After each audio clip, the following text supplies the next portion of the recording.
There comes a moment in life when the noise of the crowd no longer satisfies, when the laughter of the many begins to sound hollow, and when the applause of society loses its sweetness. It is in this moment that a man realizes the path of truth cannot be walked with everyone. Alan Watts once said, "To be alone is not the same as being lonely." In solitude, life begins to whisper. In silence, the soul begins to awaken. To walk alone is not a curse, it is a calling. 1. The illusion of the crowd. From the first day of our lives, we are trained to walk with the herd. We are told what success looks like, what happiness should mean, what goals to pursue. School, religion, culture, all pull us into a collective rhythm. Though this rhythm seems safe, it is a cage. The crowd is fickle.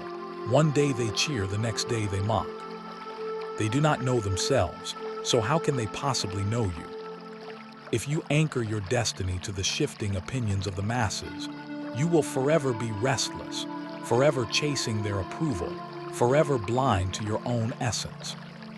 To walk alone is to step outside the trance of the herd. It is to say, I would rather know myself than be accepted by everyone. 2. Loneliness vs. aloneness. Loneliness is a wound. It is the ache of running from yourself. Aloneness is power.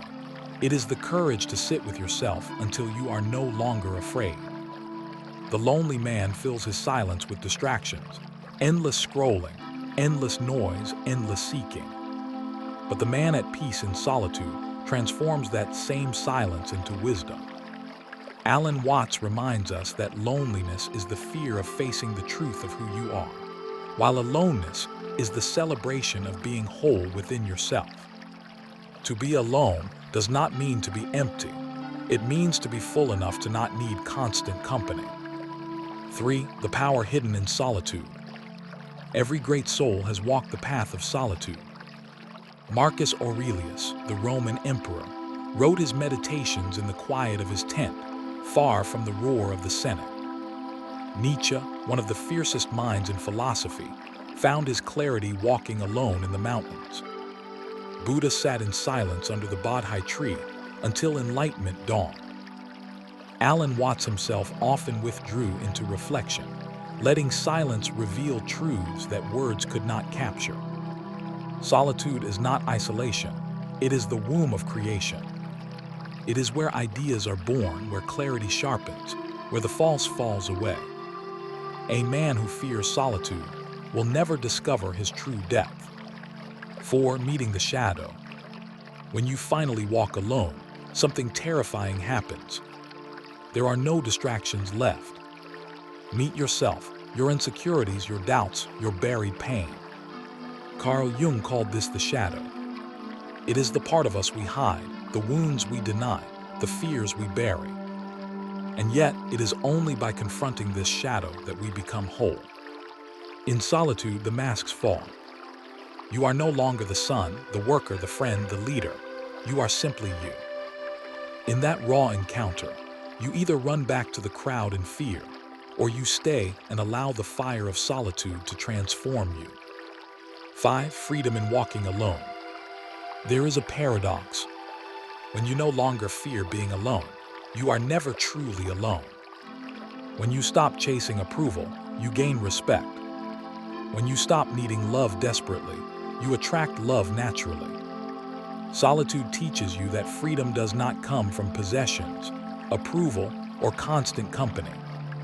Freedom comes from inner stillness. The man who has walked alone cannot be manipulated. He does not sell his soul for validation. He no longer fears rejection because he has already accepted himself. 6. The noble path of the lone walker. The noble man walks alone, not because he despises others, but because he seeks to find the strength within before returning to the world. He learns patience. He learns clarity. He learns self-mastery. When he finally does return, he is no longer the boy who needs the crowd. He is the man who guides it. Presence carries weight because it is rooted in truth, not in pretense. To walk alone is to be initiated into maturity. It is the difference between drifting with the current and steering your own ship. 7. Why the crowd fears the lone man. Society does not celebrate the man who walks alone. Because he is free. He cannot be controlled by trends. He cannot be swayed by gossip. He cannot be bought with shallow rewards.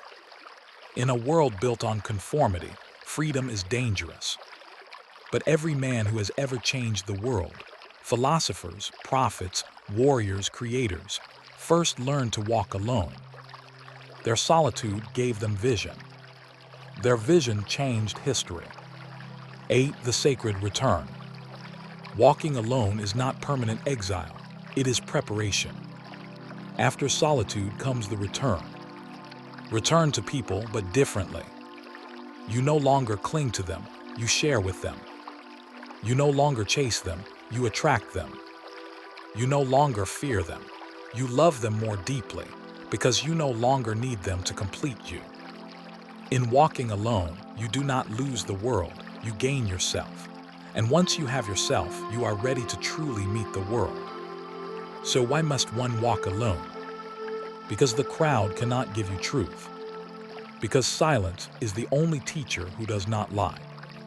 Because when you dare to face yourself, you discover the power that no one can take away.